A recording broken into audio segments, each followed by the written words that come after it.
Hey guys, welcome back to my channel. It's me, Natalie, and my daughter, Kayliana.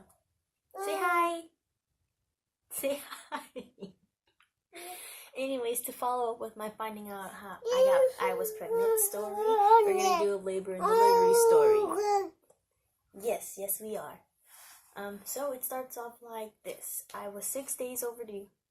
The night before, I was eating like top ramen with Tabasco sauce, sriracha sauce, Diablo sauce, like anything spicy to, let labor kick in, I guess. And, can you sit over there? Thank you. You're so sweet. And so I finished eating that. I went to bed. I ate a bowl of Fruit Loops while laying down. And then I went to sleep, and around like 4:35, I noticed my stomach started to hurt. And I thought that it was just because I just ate, all this hot sauce or whatever, and I probably needed to go poo. So I got up, I went to try, and nothing happened. So I came back and laid down and went to sleep. And I was able to sleep. So, like, I'd sleep on my side, and then the pain come again, and I'd wake up and turn over, and then it'd disappear. And then it hurt again. I'd turn over. I'm like, oh my God, why is my stomach hurting so bad? So I went to use the bathroom. I tried to use the restroom again, like 4 times. And then the 5th time, I just went upstairs to go take a hot bath. And, like, it didn't dawn on me that they might have been contractions. I really thought that it was just, my stomach hurting from eating spicy stuff. Like, I forgot in that moment that I was overdue and pregnant. So I went upstairs to go take a bath. Don't touch, honey. I went upstairs to go take a bath. Here, hold this. And, can you go put that on over there? I called my sister and I was like, hey, my stomach's hurting. I'm like, I don't know what's wrong with me. She goes, are you too big?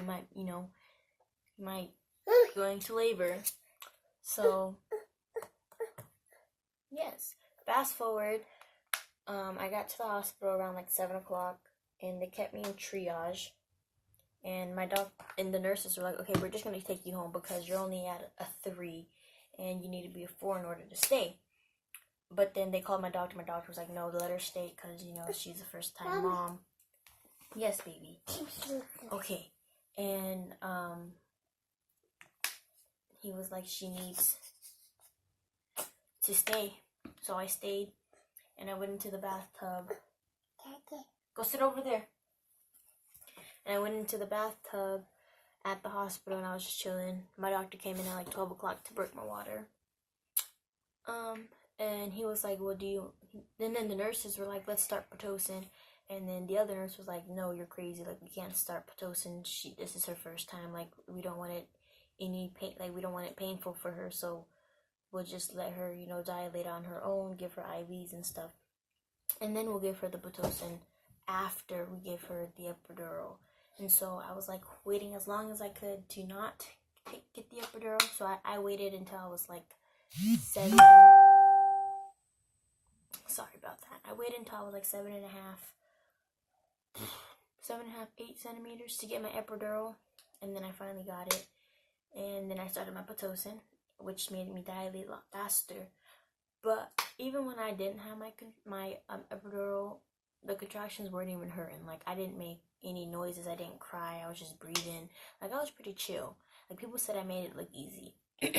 And then, I got to, like, an 8 at, like, 6 o'clock at night.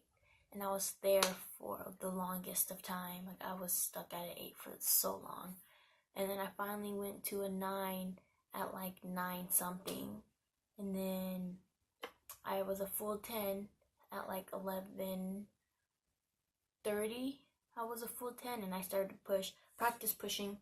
I practiced push like 4 or 5 times, and they were like, okay, yep, you're doing good. Her head is right there. And then they're like, well, we're gonna call your doctor to have him come in. So my doctor comes, and I continue pushing, and then she comes out at 11:43.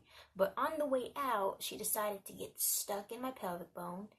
And they had to do this maneuver where they stretched my legs out straight.